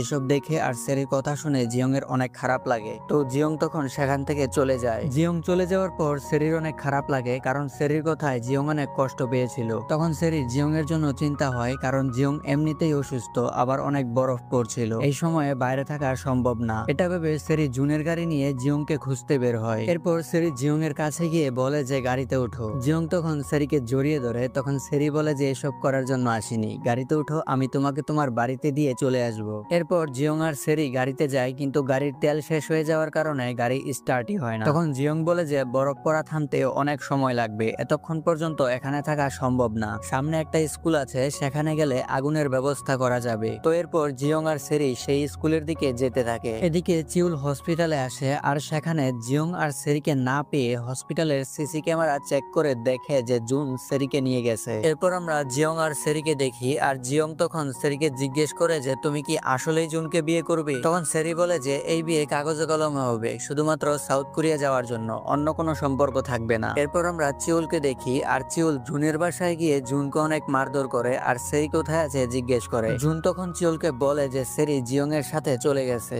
এদিকে জিয়ং অনেক অসুস্থ হয়ে যায়। সেরি তখন জিয়ংকে নিয়ে জিয়ং এর বাসায় যায়। জিয়ং তখন সেরিকে জিজ্ঞেস করে যে তুমি কি এখন চলে যাবে কিনা। তখন সেরি বলে যে তুমি সুস্থ হলে চলে যাব। তাদের সব কথা আবার মানবক শুনছিল। মানবক তখন অনেক খুশি হয় জিয়ং আর সেরি বেঁচে আছে এটা জানতে পেরে। তখনই মানবকের কাছে চিওলের কল আসে, আর চিওল মানবককে জিজ্ঞেস করে যে জিয়ং আর সেরি বাসায় গিয়েছে কিনা। মানবক তখন চিওলকে মিথ্যা বলে যে জিয়ং আর সেরি বাসায় আসেনি। এরপর সেরির কাছে জিয়ং এর প্রতিবেশীরা আসে, আর সেরিকে এখানে আসার কারণ জিজ্ঞেস করে। তখন সেরি বলে যে আমি আপনাদের সবাইকে গিফট দিতে এসেছি, আগেরবার গিফট দিতে মনে ছিল না। এরপর সেরি জুনের দেওয়া আংটি বিক্রি করে সবাইকে গিফট দেয়, আর জিয়ং এর জন্য একটা ঘড়ি নেয়। আর এই ঘড়িটার পিছনে অনেক কাহিনী আছে, এটা আমরা পরবর্তীতে জানতে পারবো। সেরি ঘড়িটা নিয়ে জিয়ং এর কাছে যাওয়ার সময় রাস্তা থেকে দুইজন কিডন্যাপার সেরিকে কিডন্যাপ করে নিয়ে যায়, আর ঘড়িটা রাস্তাতেই পড়ে থাকে। এরপর সিন শিফট হয় সাউথ কোরিয়ায়, আর এখানে সেরির ম্যানেজার জানতে পারে যে সেরি বেঁচে আছে। তো ম্যানেজার তখন সেরির বাবার কাছে সব বলতে যায়, কিন্তু সেরির মেজো ভাই তাদের বলতে দেয় না, আর সেরির ম্যানেজারকে মারধর করে।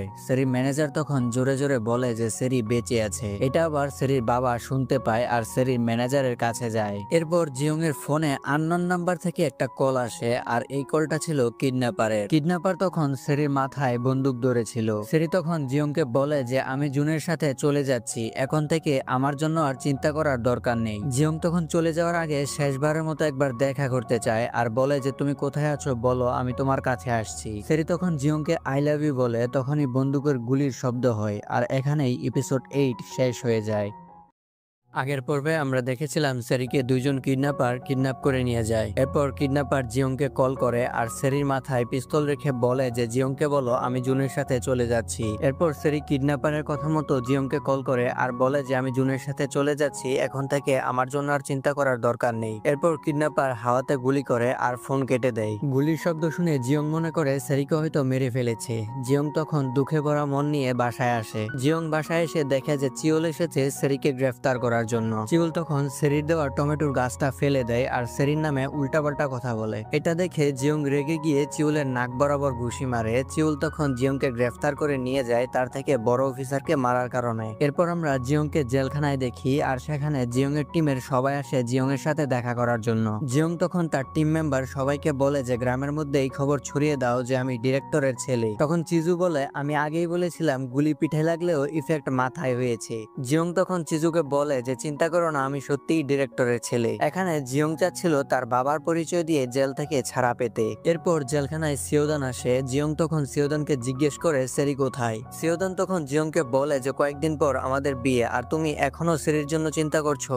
এখানে জিয়ং বুঝতে পারে যে জিয়ং এর বাবা সেরিকে কিডন্যাপ করিয়েছে। জিয়ং তখন সিওদানকে বলে যে আমার বাবাকে বলে দিও যদি সেরির কিছু হয় তাহলে আমাকেও হারাতে হবে। এরপর আমরা মানবক আর মানবকের ছেলেকে দেখি। মানবকের ছেলে তখন মানবককে বলে যে গতকালকে সেরিকে দুইজন কিডন্যাপার কিডন্যাপ করে নিয়ে যায়, তখন সেরির হাত থেকে এই বক্সটা পড়ে গিয়েছিল। মানবক তখন বক্সের ভিতরের গড়িটা দেখে অবাক হয় আর এখানে আমরা জানতে পারি যে এই গড়িটা মূলত জিয়ং এর বড় ভাই মু ইয়গের। আর আমি আগেই বলেছিলাম এই গড়িটার পিছনে অনেক কাহিনী আছে, এটা আমরা পরবর্তীতে জানতে পারবো। এরপর জিয়ং এর টিমের সবাই কয়েকজন অফিসারের রুমের সামনে গিয়ে বলে যে জিয়ং ডিরেক্টরের ছেলে। আর এই খবর আস্তে আস্তে গ্রামের কয়েকজন মহিলাও জানতে পারে। আর তোমরা তো জানোই মহিলাদের পেটে কোনো কথাই 1 ঘন্টার বেশি থাকে না। এরপর আমরা সেরি আর জিয়ং এর বাবাকে দেখি আর এখানে আমরা জানতে পারি যে আসলেই জিয়ং এর বাবা সেরিকে কিডন্যাপ করিয়েছে, কিন্তু সেরি মনে করে সিওদানের বাবা তাকে কিডন্যাপ করেছে। মানে সেরি জিয়ং এর বাবাকে সিওদানের বাবা মনে করে। তো জিয়ং এর বাবা তখন সেরিকে জিজ্ঞেস করে যে জিয়ং এর সাথে থাকার উদ্দেশ্য কি। সেরি তখন জিয়ং এর বাবাকে সবকিছু বলে। এখানে সেরি জিয়ংকে বাঁচানোর জন্য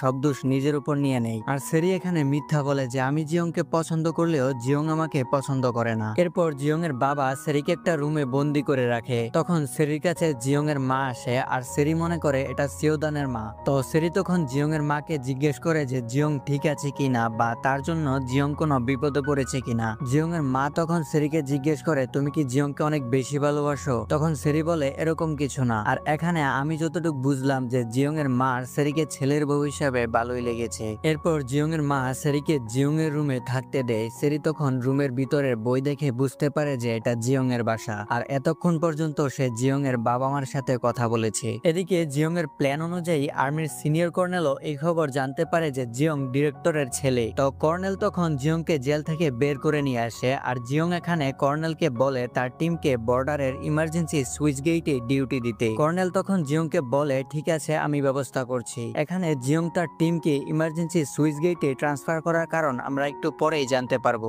জিয়ং জেল থেকে ছাড়া পেয়ে সরাসরি তার বাসায় যায় আর তার বাবাকে জিজ্ঞেস করে সেরি কোথায়। জিয়ং এর বাবা তখন অস্বীকার করে যে সেরি এখানে নেই। তাদের সব কথা আবার সেরি আর জিয়ং এর মা আড়ালে থেকে শুনছিল। সেরি তখন জিয়ং এর মাকে বলে যে জিয়ং আমার জন্য অনেকবার বিপদে পড়েছে, আপনি আমাকে কোনো জায়গায় লুকিয়ে রাখুন, আমি চাই না আমার জন্য জিয়ং এর কোনো বিপদ হোক। কিন্তু জিয়ং এর মা সেরিকে জিয়ং এর সামনে নিয়ে আসে। তখন তাদের ভালোবাসা দেখে জিয়ং এর বাবা পুরাই অবাক আর ভাবে যে আমার ছেলে কি করছে এইসব, শত্রু দেশের মেয়ের সাথে সম্পর্ক করে বসে আছে। এরপর জিয়ং এর বাবা জিয়ংকে বলে যে নিজের বাবার সাথে উঁচু গলায় কথা বলে ভালো লাগছে তোমার। তখন সেরি আবার জিয়ংকে বলে যে কাজটা ঠিক করনি, তোমার বাবার কাছে ক্ষমা চাওয়া উচিত। জিয়ং আবার সেরিকে বলে তুমি আমার বাবার সাপোর্ট করছো কেন। এরপর জিয়ং তার বাবাকে বলে যা হয়েছে সব আমার জন্য হয়েছে, সেরির কোনো দোষ নেই। তখন তার বাবা বলে সেরি তো বলেছে তোমার কোনো দোষ নেই, সব দোষ তার। তখন জিয়ং বলে যে সেরি আমাকে বাঁচানোর জন্য মিথ্যা বলেছে, আসলে আমি ইচ্ছা করে সেরিকে লুকিয়ে রেখেছি কারণ আমার ডিপার্টমেন্টের উপর ভরসা নেই।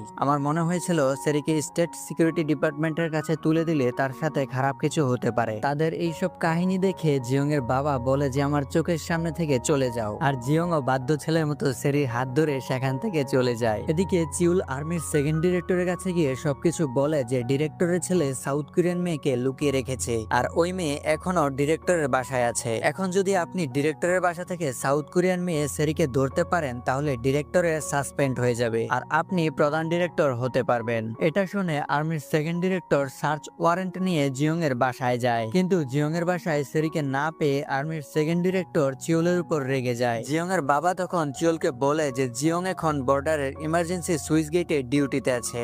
এটা শুনে চিওল জিয়ং এর প্ল্যান বুঝতে পারে, কিন্তু সেকেন্ড ডিরেক্টর চিওলের কোনো কথাই শোনে না আর ভুল ইনফরমেশন দেওয়ার কারণে চিওলকে গ্রেফতার করে নেয়। এখানে জিয়ং এর প্ল্যান সম্পর্কে আমি একটু বলি। জিয়ং এর নিজের টিমকে বর্ডারের ইমার্জেন্সি সুইচ গেটে ট্রান্সফার করার উদ্দেশ্য হচ্ছে সেরিকে সাউথ কোরিয়া পাঠানো, আর বর্ডারের ইমার্জেন্সি সুইচ গেটে জিয়ং এর টিম ছাড়া আর কেউ থাকবে না। এই সুযোগে সেরিকে তারা সাউথ কোরিয়া পাঠাতে পারবে। এরপর জিয়ং আর জিয়ং এর টিমের সবাই বর্ডারের সুইচ গেটে ডিউটিতে যায়, আর প্ল্যান অনুযায়ী রাতে জিয়ং সেরিকে নিয়ে সাউথ কোরিয়া যাওয়ার জন্য বের হয়। এখানে জিয়ং সেরির সাথে আরো কিছু সময় থাকার জন্য বারবার ভুল রাস্তায় নিয়ে যাচ্ছিল, আর জিয়ং ভুল রাস্তা দেখিয়ে সেরির সাথে সারা রাত কাটিয়ে দেয়। এরপর সকাল হওয়ার কিছুক্ষণ আগে জিয়ং সেরিকে সাউথ কোরিয়া যাওয়ার রাস্তা দেখিয়ে দেয়। তখন সেরি জিয়ংকে বলে যে তুমি কি আমার সাথে আরেকটু সামনে যেতে পারবে? জিয়ং তখন না করে দেয় আর বলে এখান থেকে আর এক পা সামনেও আমি যেতে পারবো না। এরপর সেরি একাই সামনে যেতে থাকে, তখন পিছন থেকে জিয়ং এসে বলে যে তোমার জন্য এক পা সামনে যেতেও রাজি আছি। এটা বলে জিয়ং সেরিকে কিস করে দেয়, আর এখানে এপিসোড 9 শেষ হয়ে যায়।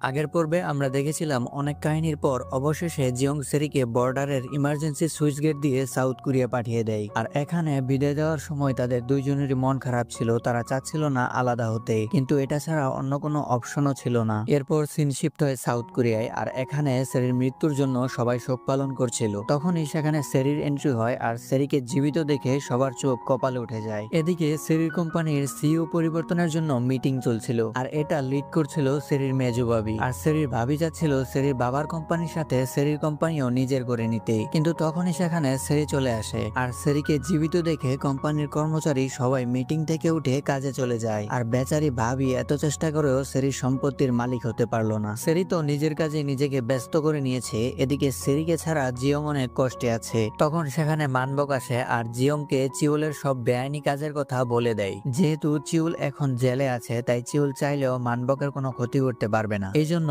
মানবক চিউলের সব অপকর্ম ফাঁস করে দেয়। আর এখানে আমরা জানতে পারি জিয়ং এর বড় ভাই মুইয়কেও চিউল মেরে ফেলেছিল, কারণ চিউলের সব অপকর্মের ইনফরমেশন মুইয়কের কাছে ছিল। এরপর মানবক জিয়ংকে ওই ঘড়িটা দিয়ে বলে যে এই ঘড়িটা আপনার বড় ভাইয়ের, আর এই ঘড়ির ভিতরে একটা মেমোরি কার্ড আছে যেটাতে চিউলের সব অপকর্মের ইনফরমেশন আছে, আর এই মেমোরি কার্ডের জন্যই চিউল আমাকে কাজে লাগিয়ে আপনার ভাইকে মার্ডার করেছিল। জিয়ং এর তখন তার ভাইয়ের সম্পর্কে সবকিছু জানতে পেরে খারাপও লাগছিল, আবার ভালো লাগছিল, কারণ তার ভাইয়ের খুনিকে শাস্তি দেওয়ার সব প্রমাণ এখন তার কাছে আছে। এরপর আমরা সেরিকে দেখি, আর সেরি এখানে সবার সাথে রুড বিহেভ করছিল, কারণ সেরির মনে হচ্ছিল যে তার ফিরে আসায় কেউ খুশি না। আসলে কিন্তু এমনটা না, সেরিকে জীবিত দেখে তার মেজো ভাই আর ভাবি ছাড়া বাকি সবাই খুশি ছিল। এরপর সেরিকে তার বড় ভাই জিজ্ঞেস করে যে এতদিন কোথায় ছিলে? তখন সেরি বলে যে তার কিছুই মনে নেই, শুধু মনে আছে তার বাবা তাকে কোম্পানির চেয়ারম্যান করতে চেয়েছিলেন। তখন সেরির বড় ভাই বলে এখন যেহেতু সেরি চলে এসেছে, তাহলে কোম্পানির চেয়ারম্যান পদ সেরিকে দেওয়া উচিত। এই কথায় তার মেজো ভাই রেগে যায়, আর তাদের ফ্যামিলিতে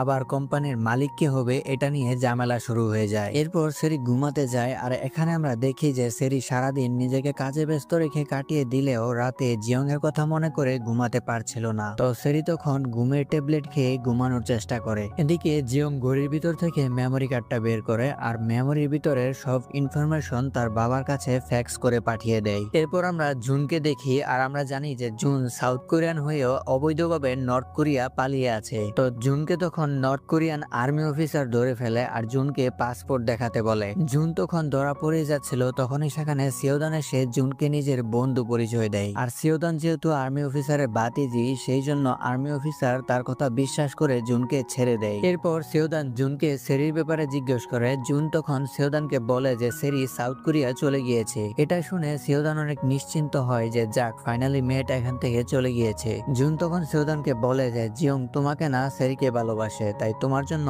এটাই ভালো হবে যে তুমিও জিয়ংকে ভুলে যাও। সিওদানও জুনের কথা বুঝতে পারে। এদিকে জিয়ং চিউলের সমস্ত অপকর্মের প্রমাণ নিয়ে কোর্টে যায়, আর চিউল তো আগে থেকেই গ্রেফতার হওয়া ছিল। এরপর চিউলের করা সমস্ত অপরাধের জন্য কোর্ট চিউলের সকল সম্পত্তি বাজেয়াপ্ত করে, আর চিউলকে আজীবন সশ্রম কারাদণ্ড দেয়। সশ্রম কারাদণ্ড মানে হচ্ছে কাজ করলে ভাত পাবি, না করলে না খায় থাকবি। থাকবি। এরপর চিউলকে যখন কোর্ট থেকে জেলখানায় নিয়ে যাচ্ছিল তখন চিউলের চামচারা আর্মি অফিসারদের গাড়িতে অ্যাটাক করে আর চিউলকে ছাড়িয়ে নিয়ে যায়। চিউল সেখান থেকে ছাড়া পেয়ে সরাসরি জিয়ংকে কল করে আর বলে যে তুই আমার সবকিছু শেষ করে দিয়েছিস, আমিও যাচ্ছি সাউথ কোরিয়াতে তোর প্রেমিকা সেরিকে খুন করতে, যদি সাহস থাকে তাহলে বাঁচিয়ে দেখা। এরপর আমরা দেখি যে চিউল খুব সহজেই সাউথ কোরিয়া সেরিকে মারতে চলে এসেছে। এখানে আমি একটা জিনিস বুঝলাম না যে সেরিকে নর্থ কোরিয়া থেকে সাউথ কোরিয়া পাঠানোর জন্য 9টা এপিসোড লেগে গিয়েছে, তাহলে চিউল কিভাবে এত সহজে সাউথ কোরিয়া চলে আসলো। তো যাই হোক, এরপর আমরা দেখি যে চিউল সবসময় সেরিকে ফলো করছিল তাকে খুন করার জন্য। এদিকে জিয়ং এর বাবা জিয়ং এর টিম মেম্বার আর মানবককে ধরে নিয়ে আসে আর তাদের টপ সিক্রেট একটা মিশন দেওয়া হয়। আর মিশনটা হচ্ছে যেভাবেই হোক জিয়ংকে সাউথ কোরিয়া থেকে ফেরত নিয়ে আসতে হবে। মানে জিয়ং সেরিকে বাঁচানোর জন্য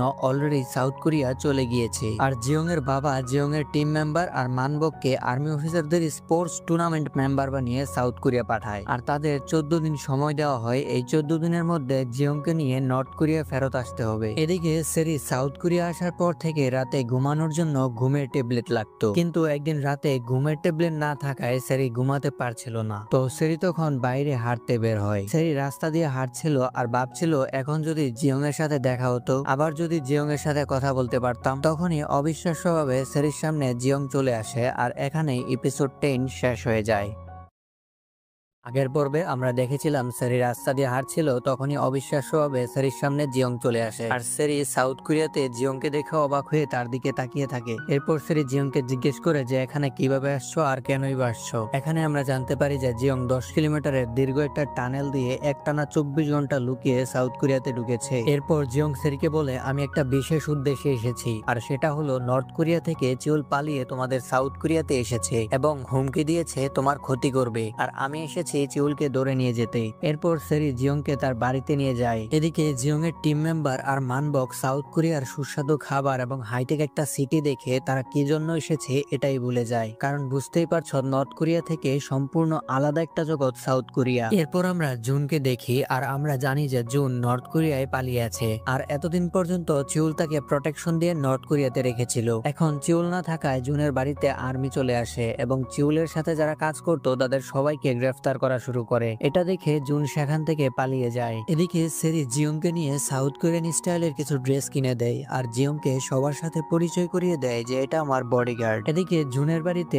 আর্মি চলে আসার কারণে জুনের থাকার কোনো জায়গা নেই, এই জন্য জুন সিওদানকে কল করে আর বলে বর্তমানে আমার থাকার কোনো জায়গা নাই, তুমি কি আমাকে একটা থাকার জায়গা দিতে পারবে। এরপর আমরা দেখি যে সিওদান জিয়ংকে নিয়ে যে বাড়িতে থাকতে চেয়েছিল সেই বাড়িতে জুনকে থাকতে দেয়। আর এখানে আমরা বুঝতে পারি যে জুন সিওদানকে পছন্দ করে আর সিওদানও হয়তো জুনকে পছন্দ করে। এদিকে সেরি অফিস শেষ করে বাড়িতে যাওয়ার জন্য গাড়িতে উঠবে, তখনই সেরি বুঝতে পারে যে চিউল অলরেডি তার গাড়িতে বসে আছে। তো সেরি তখন চিউলের তাড়া খেয়ে সিকিউরিটি বুথের ভিতরে ঢুকে যায়। এরপর চিউল সেরির কাছে আসার আগে জিয়ং চলে এসে সেরিকে বাঁচিয়ে নেয়, আর লাইট না থাকার কারণে চিউল সেরিকে খুঁজে না পেয়ে সেখান থেকে চলে যায়। এরপর আমরা জুন আর সিওদানকে দেখি, আর এখানে সিওদানের অনেক মন খারাপ কারণ জিয়ং তাকে পছন্দ করে না। এই কষ্টে সিওদান অনেক ড্রিঙ্কস করে আর মাতাল হয়ে জুনের কাছেই ঘুমিয়ে যায়। আর এখানে আমরা বুঝতে পারি সিওদান আর জুন অপ্রত্যাশিতভাবে একে অপরের কাছে আসতে শুরু করে। আর আমি আগেই বলেছিলাম পরিচালক এরকম একটা পেজ দিবে। এদিকে সেরি জিয়ংকে বলে যে দেখো, তুমি যদি সবসময় আমার সাথে থাকতে চাও তাহলে আমার বডিগার্ড হয়ে থাকতে হবে, কারণ আমার বডিগার্ড হয়ে থাকলে কেউ তোমার ভিসা পাসপোর্ট চেক করবে না আর কোনো সমস্যাও হবে না। এই জন্য সেরি জিয়ংকে বিনা বেতনে বডিগার্ড হিসেবে রেখে দেয়। এরপর সেরি জিয়ং এর ভাইয়ের ঘড়িটা দেখে, আর তোমাদের নিশ্চয়ই মনে আছে যে এই ঘড়িটা সেরি জিয়ংকে গিফট দেওয়ার জন্য কিনেছিল। তো সেরি তখন জিয়ংকে বলে যে ঘড়িটা তুমি কোথায় পেয়েছো, এই ঘড়িটাই তো আমি তোমাকে গিফট দেওয়ার জন্য কিনেছিলাম, কিন্তু ঘড়িটা তোমাকে দেওয়ার আগে আমি কিডন্যাপ হয়ে যাই। জিয়ং তখন সেরিকে বলে যে এই ঘড়িটা আমার বড় ভাইয়ের, আর তুমি নিজেও জানো না তুমি আমার কত বড় উপকার করেছো, এই ঘড়ির জন্য আমি আমার ভাইয়ের খনিকে পেয়েছি। এরপর আমরা জিয়ং এর টিম মেম্বারদের দেখি, আর তারা এখানে জানতে পারে যে আজকে সেরির কোম্পানিতে একটা প্রোডাক্ট লঞ্চের ইভেন্ট আছে। তো এরপর তারা সেরির কোম্পানির ইভেন্টে যায় জিয়ংকে খুঁজতে, কিন্তু সেখানে গিয়ে তারা নিজেরাই বিপদে পড়ে যায়। এরপর তারা সেখান থেকে দৌড়ে পালাতে থাকে, আর পালানোর সময় তাদের মধ্যে একজন পড়ে যায় আর তার জুতা সেখানে ফেলে রেখে চলে যায়। এটা আবার জিয়ং দেখে ফেলে। তো এরপর জিয়ং জুতা নিয়ে তাদের কাছে যায়, তখন জিয়ং এর টিম মেম্বার জিয়ংকে দেখে খুশিতে একজন আরেকজনকে জড়িয়ে ধরে। এরপর জিয়ং এর কাছে সেরির কল আসে, আর জিয়ং সেরিকে বলে যে আমার টিমের সবাই সাউথ কোরিয়াতে চলে এসেছে। এটা শুনে সেরি দ্রুত তাদের কাছে আসে, আর আমরা জানি যে সেরির সাথে তাদের অনেক ভালো একটা সম্পর্ক, এই জন্য বোন বা বন্ধু হিসাবে তারা সবাই সেরিকে জড়িয়ে ধরে। এটা আবার জিয়ং এর সহ্য হয় না, তো জিয়ং তখন সবাইকে সরিয়ে দেয়। এরপর সেরি সবাইকে তার বাসায় নিয়ে যায়, আর জিয়ং এর টিম মেম্বার সেরির বিলাসবহুল বাড়ি দেখে আর সুস্বাদু খাবার খেয়ে তাদের মনে হচ্ছিল তারা অন্য কোনো জগতে বাস করছে। এরপর জিয়ং মানবককে জিজ্ঞেস করে যে তোমরা এখানে কেন এসেছো। মানবক তখন জিয়ংকে বলে যে আপনার বাবা আপনাকে নিয়ে যাওয়ার জন্য আমাদেরকে পাঠিয়েছে। তাদের এই কথা আবার সেরি আড়ালে থেকে শুনে ফেলে, আর সেরির মনে হয় জিয়ং হয়তো খুব দ্রুত এখান থেকে চলে যাবে। এদিকে চিউল সেরির ভাইয়ের সাথে দেখা করে, আর চিউল তো আগে থেকে জানতো যে সেরির মেজো ভাই সেরির শত্রু। এই জন্য চিউল সেরির মেজো ভাইয়ের সাথে ডিল করে যে আমি সেরিকে রাস্তা থেকে সরিয়ে দিব, কিন্তু তার বদলে আমাকে প্রোটেকশন দিতে হবে। এখানে সেরির মেজো ভাই রাজি হয়ে যায় আর বলে তুমি সেরির সাথে যেমন চাই করো, তোমার প্রোটেকশনের ব্যাপারে আমরা দেখে নিব।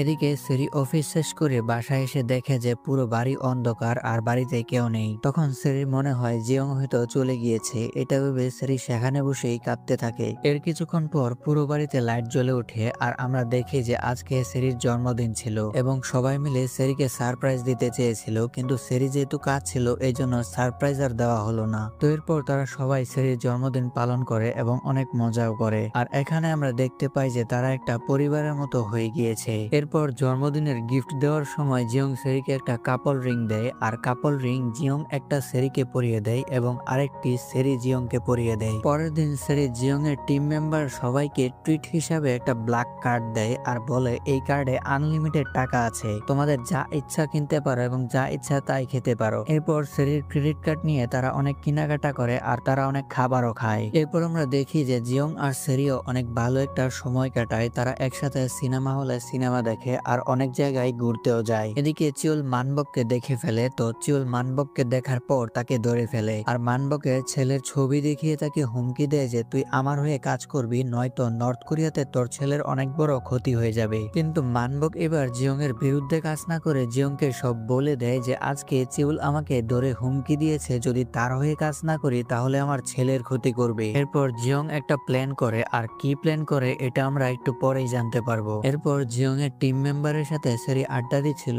তখনই সেরিকে তার মেজো ভাই কল করে আর বলে যে মা অনেক অসুস্থ, তাই তোমাকে দেখা করতে বলেছে। তখন সেরির মেজো ভাইয়ের সাথে আমরা চিউলকে দেখি আর বুঝতে পারি এখানে কোনো ঝামেলা আছে। এরপর সেরি তার মার কাছে যাওয়ার জন্য গাড়ি নিয়ে বের হয়, কিন্তু অর্ধেক রাস্তা যাওয়ার পর সেরিকে চারদিক থেকে চিউলের লোকেরা ঘেরাও করে। এদিকে আবার চিউল জিয়ংকে কল করে বলে যে আমি এই জায়গায় আছি, তুই যদি এক বাপের বেটা হয়ে থাকিস তাহলে আমার সাথে দেখা কর। জিয়ং তখন চিউলের কথা মতো সেই জায়গায় চলে যায়, আর এখানে আমরা দেখি যে জিয়ংকে মারার জন্য পুরো একটা গ্যাং রেডি হয়ে আছে। এখানে আমরা জানতে পারি যে জিয়ং এর আগে থেকেই চিউলের প্ল্যান সম্পর্কে ধারণা ছিল, এই জন্য জিয়ং প্ল্যান অনুযায়ী সেরিকে না জানিয়ে সেরির গাড়িতে জিয়ং এর টিমের সবাইকে পাঠিয়ে দেয়, যাতে সেরির কোনো বিপদ হলে তারা সেরিকে সেভ করতে পারে। আর জিয়ং এর জন্য জিয়ং একাই যথেষ্ট। এরপর সেরিকে যখন মারতে যাবে তখন জিয়ং এর টিম মেম্বার গাড়ি থেকে বের হয়ে সবাইকে মেরে সেরিকে রক্ষা করে। তারপর সেরিকে নিয়ে জিয়ং এর কাছে আসে, আর জিয়ং এর এখানে অস্থির একটা ফাইট হয়। এরপর জিয়ং চিউলের পিছু নিয়ে বাইরে আসে। চিউল তখন জিয়ংকে টার্গেট করে গুলি করে, তখনই জিয়ংকে বাঁচাতে জিয়ং এর সামনে সেরি গাড়ি নিয়ে চলে আসে আর গুলিটা লাগে সেরির পেটে।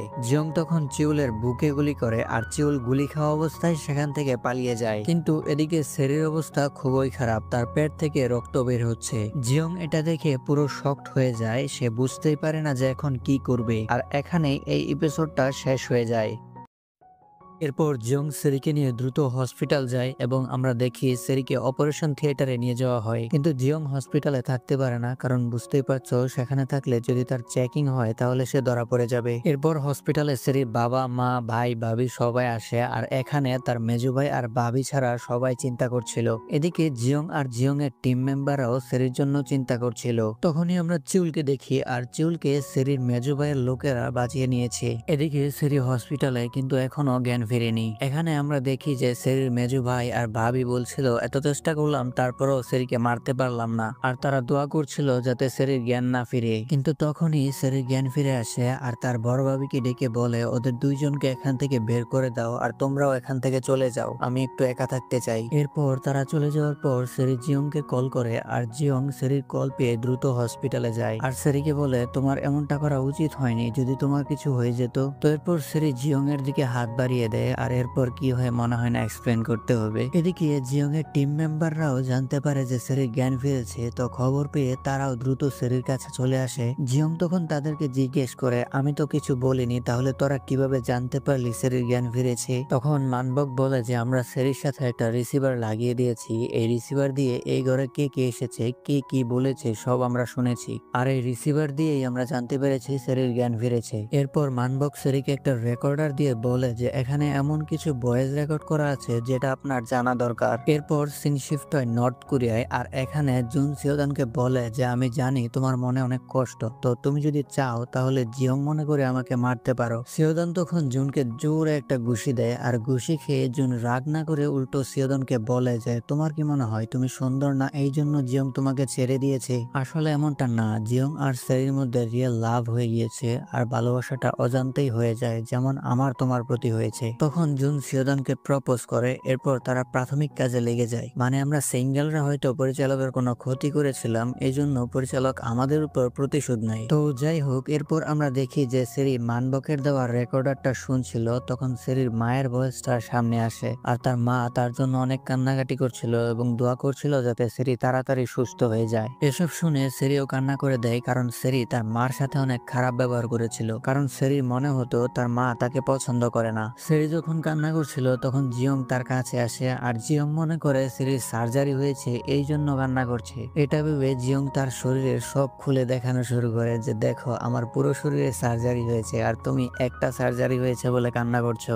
এরপর আমরা দেখি যে সাউথ কোরিয়ান পুলিশ ওই টানেলটা ডিটেক্ট করে ফেলে, যে টানেল দিয়ে চিওল, জিয়ং আর জিয়ং এর টিম মেম্বাররা সাউথ কোরিয়াতে এসেছে। এদিকে সেরির বাবা পুলিশ নিয়ে আসে, তো পুলিশ এসে সেরির কাছে জানতে চায় যে কারা আপনাকে মারার চেষ্টা করেছে। তো সেরি তখন রেকর্ডারটা প্লে করে, যেখানে সেরির মেজো ভাই আর ভাবি বলছিল আমরা এত চেষ্টা করলাম তারপরও সেরিকে মারতে পারলাম না। এটা শুনে পুলিশ অফিসার বুঝতে পারে যে এসবের পিছনে সেরির মেজো ভাইয়ের হাত আছে। তো পুলিশ তখন সেরির মেজো ভাইকে গ্রেফতার করে নিয়ে যায়। এরপর আমরা দেখি যে জিয়ং কোনোভাবে চিউলের খোঁজ পায়, তো জিয়ং তখন চিউলের সাথে শেষ একটা ফাইট করার জন্য বের হয়, কিন্তু অর্ধেক রাস্তা থেকে সাউথ কোরিয়ান পুলিশ তার পেছনে, মানে সাউথ কোরিয়ান পুলিশ অলরেডি জেনে গেছে যে জিয়ং নর্থ কোরিয়া থেকে অবৈধভাবে সাউথ কোরিয়াতে এসেছে। এরপর জিয়ং চিউলের কাছে যায়, আর জিয়ং সেখানে গিয়েই চিউলকে গান পয়েন্টে নেয়, কিন্তু তখনই সেখানে সাউথ কোরিয়ান পুলিশ চলে আসে আর তাদের দুইজনকেই সারেন্ডার করতে বলে।